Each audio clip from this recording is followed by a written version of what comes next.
Hello friends, welcome back to my Raj kitchen. तो चलिए आज मैं आपके लिए ना बहुत ही कमाल के और यूज़फुल किचन टिप्स लेके आई हूँ जो कि हम सभी की काम आती ही है। तो पहला टिप्स मेरा है ना पिकल को लेके, अचार को लेकर के। होता क्या है कि बहुत सारे लोगों से ना अचार जो है वो ख़राब हो जाता है। उसका जो रीज़न होता है ना वो क्या होता है कि जो जार हम लेते हैं ना उसे सूखा हुआ नहीं लेते, उसे धूप दिखा के ही लेना है।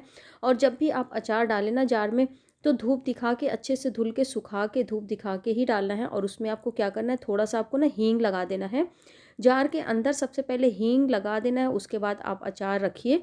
कभी भी आपका अचार जो है ना वो ख़राब नहीं होगा। आप कितने टाइम भी रखेंगे ना, आप अचार बिल्कुल भी ख़राब नहीं होगा। तो ये टिप्स ज़रूर फॉलो कीजिएगा, बहुत ही कमाल की है। तो चलते हैं अगले टिप्स की तरफ। अगला जो टिप्स है ना वो मेरा ये है कि जो वूलन कपड़े होते हैं ना, हम उसमें रोएँ निकल जाते हैं, तो उसको क्या करें, जब भी आप ऊनी कपड़े को धुलें तो उसे उल्टा करके ही धुलें और धूप में भी उल्टा ही फैलाएँ। इससे कपड़े भी अच्छे बने रहते हैं और रोएँ भी नहीं आते हैं।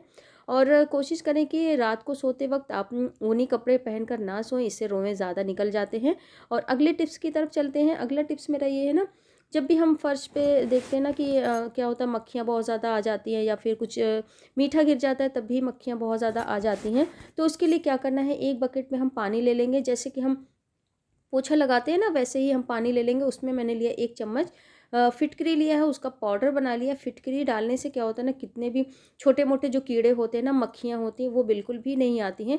तो जब भी आप पोछा लगाएँ ना तो बाल्टी में 1 चम्मच फिटकरी अच्छे से पाउडर बना के उसको आप मिला लीजिए और उसके बाद आप पोछा लगाएँगे ना, आपका फर्श भी बहुत अच्छे से साफ़ हो जाएगा और कोई भी मक्खियाँ वगैरह कुछ भी नहीं आएँगी।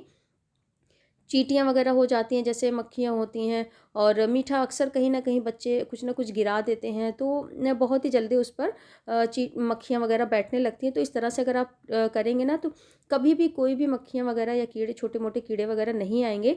तो बहुत ही कमाल का ये हैक है, आप इसे ज़रूर ट्राई करिएगा। तो चलते हैं अगले टिप्स की तरफ। अगला जो टिप्स मेरा ये है ना, साग को लेकर। जैसे कि विंटर सीज़न आ गया है तो सभी के घरों में साग आते ही हैं, लेकिन जब उसे धुलने की बारी आती है ना तो क्या होता है ना कि हाथ हमारे बहुत ज़्यादा ठंडे हो जाते हैं ठंडे-ठंडे पानी से। तो हर कोई नहीं धुलना चाहता, तो इसलिए ये जो झन्ना होता है ना, ये जिससे हमें पकौड़े निकालते हैं ना, ये इस तरह का एक स्पैचुला आता है, झन्ना होता है।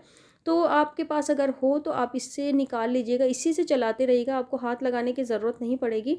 मैं तो डेली इसी से करती हूँ, क्योंकि इससे क्या होता है ना, साग भी बहुत अच्छे से साफ़ हो जाता है, हमें हाथ लगाने की बिल्कुल भी ज़रूरत नहीं पड़ती है। और ठंड के मौसम में ना ये बहुत ही ज़्यादा यूज़फुल है। तो इस तरह से आप एक बार ज़रूर ट्राई करिएगा। आप जब भी साग धुलें तो बड़ा बर्तन ले लीजिए, उसमें साग को डाल के और अच्छे से इसी चम्मच से आपको इसी छन्ने से आपको मिलाते हुए साफ़ करना है और उसके बाद छान के निकाल लेना है। बहुत ही आसानी से मैंने इसे निकाल लिया है और मैंने 3 बार इसे पानी से धुल के अच्छे से साग को निकाल लिया, बिल्कुल साफ़ हो जाता है। तो चलते हैं अगले टिप्स की तरफ। अगला जो टिप्स है ना वो मेरा ये झन्ना जो होता है ना, जिसमें हम पकौड़े वगैरह निकालते हैं और जब पकौड़े वगैरह बनाते हैं ना तो तेल निकल जाए इसलिए इसका इस्तेमाल करते हैं। इससे बहुत सारे इस्तेमाल इसके हैं, जैसे कि अभी मैंने साग में ही दिखाया आपको। तो इसको क्या करना है, जब भी हम तेल निकालते हैं ना, पकौड़े निकालते हैं, तो कोई चीज़ पे जब हम रखते हैं ना इसको, तो ये कहीं पर टिकता नहीं है और इधर-उधर गिरता रहता है, जिससे कि तेल भी हमारा इधर-उधर गिरता रहता है। तो ये तो मेरे पास जो झन्ना है ना वो छोटा वाला है, आपके पास अगर बड़ा हो तो आप बड़ा ले लीजिएगा। जैसे भी आप रखते हैं तो कोई भी बर्तन ले लीजिए, आप इसमें टिकाने जब हमें इसको टिकाना होता है ना तो ये टिकता ही नहीं है, इधर-उधर गिरता रहता है। तो इसमें बहुत ही सिंपल सा एक टिप्स है जिससे मैं आपको शेयर करने वाली हूँ और ये आपका जो काम है ना बहुत आसान हो जाएगा। ये कप मैंने ले लिया है, जो सिंपली कप जो होता है ना चाय वाला, वही मैंने ले लिया है। और एक कटोरी ले ली है। इसमें एक कटोरी रख देंगे इस तरह से, क्योंकि झन्ना मेरा इतना ही बड़ा है तो मैं इस पे इसी की साइज़ का ही है तो मैं ले रही हूँ।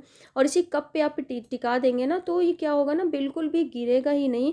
आप कैसे भी पकौड़े निकाल के बनाएं, ये जो तेल साइड साइड से बिल्कुल भी नहीं गिरेगा और ना ही आपका झन्ना जो है इधर-उधर जाएगा। तो ये जो टिप्स है ना आप ज़रूर एक बार ट्राई करिएगा, बहुत ही कमाल की है और आप इसे यूज़ कर सकते हैं। अब जब भी पकौड़े बनाएँ, कोई चीज़ निकालें तो आप इस तरह से रख सकते हैं, क्योंकि कप होता है ना जो नीचे का थोड़ा पार्ट जो होता है ना, वो खुरदुरा सा होता है तो उस पे टिका रह जाता है, बिल्कुल भी गिरता नहीं है और इससे हमारा काम भी बहुत आसान हो जाता है। और अगला टिप्स मेरा ना लहसुन को लेके है। क्या आप जानते हैं कि लहसुन को हमें कैसे रखना चाहिए? लहसुन को हमें कभी भी फ्रिज में नहीं रखना चाहिए। इससे क्या होता है, लहसुन को फ्रिज में रखने से ना बहुत ज़्यादा मॉइस्चर आ जाता है जो लहसुन अब्जॉर्ब कर लेता है। इससे लहसुन बहुत जल्दी ख़राब होने लगते हैं। तो कोशिश करें लहसुन को खुश्क वाली जगह पे रखें, जहाँ पे टेम्परेचर बराबर हो ना वहाँ पर रखें। या लहसुन को अगर किचन में रख रहे हैं, कोई बास्केट में फैला के रखें, या फिर ज़्यादा है तो कहीं बाहर रखें जहाँ पर सूखी जगह हो। आप गाँव में देखते रहे होंगे ना, पहले के लोग जो थे ना लहसुन की डंडियों को नहीं तोड़ते थे, उसे टाँग के अच्छे से बाँध देते थे और टाँग के ही रखते थे। इसमें हवा लगती रहती थी और सूखी जगह पे रखते थे, इससे लहसुन बिल्कुल भी ख़राब नहीं होता है। तो कोशिश करें फ्रिज में ना रखें, जब भी लहसुन रखें तो फैला के कहीं रखें या फिर खुली जगह पे रखें, जहाँ पे इसको नमी ना मिले। तो ये बहुत ही कमाल की टिप्स है ना, कभी भी फ्रिज में नहीं रखना चाहिए लहसुन को। अगर वीडियो पसंद आ रही है तो प्लीज़ वीडियो को लाइक शेयर ज़रूर करिएगा। कौन सी टिप्स पसंद आई है कमेंट में ज़रूर बताइएगा। चैनल को सब्सक्राइब कर दीजिए।